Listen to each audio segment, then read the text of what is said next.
So Realme is back with another dose of confusion. We have the Realme 12 Plus and also the Realme Narzo 70 Pro at exactly the same prices, that is 19,999 for the 8/128GB variant and 21,999 for its 8/256GB variant, and it comes with LPDDR4X RAM and UFS 2.2 storage speeds. So I thought let's see what differences we could find in these two almost identical phones to help you choose a better device. First, the design. We have the vegan leather finish on the Realme 12 Plus, just like the Realme 12 Pro or the 12 Pro Plus, whereas the Narzo 70 Pro we have a glass design which is actually a glass, but no idea what protection it is having. The sides are plastic or polycarbonate on both and looks exactly the same. Both of the designs are premium, it's just what type of finish you want. If a glass back feels more premium to you, then the Narzo 70 Pro will be a better option for you, but do use a good case as it's glass and it will break and get scratched easily as compared to a plastic, or the Realme 12 Plus vegan leather finish which won't be quickly needing a case like the glass finish one, but it will also get very dirty over time, so it's all up to you.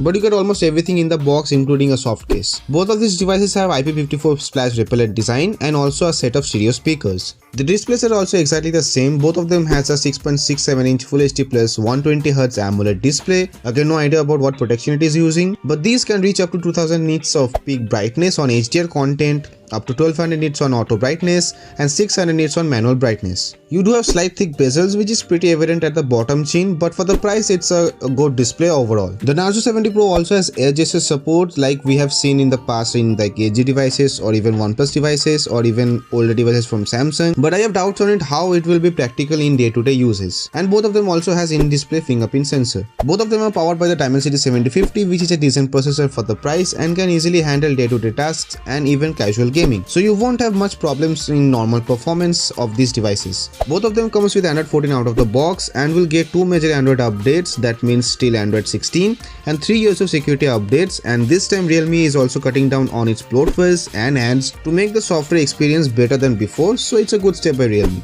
Now this is probably the only difference in these phones apart from their back finishes, the cameras, mainly the main sensors. On the Realme 12 Plus we have a new sensor from Sony, that is the 50 megapixel LYT600 sensor with OIS, and on the Realme Narzo 70 Pro we have a Sony 50 megapixel IMX890 sensor with OIS, which is the same sensor used in the OnePlus 11R or even in the 12R and even on the Nothing Phone 2. But also it doesn't mean that this phone will also produce the same quality of photos like the Nothing Phone 2 or the OnePlus 12R or the 11R, as it will all depend on Realme software processing and the chip used. So do check out some camera comparisons to judge the camera qualities between these devices, but I think none of these devices will disappoint you in camera department in this price range at least. You also have an 8 megapixel ultra wide angle camera on both of them, so that's a really good thing, but also an useless 2 megapixel macro sensor. You have the same 16 megapixel front camera on both of them. You also get the same 5000 mAh battery and with a 67 watt charger in both of them in the box, which can easily last a whole day on a single charge. So it's more confusing now, isn't it? Well, say thanks to Realme, they love doing this. They sell the Realme 11 or 12 or any number series on Flipkart,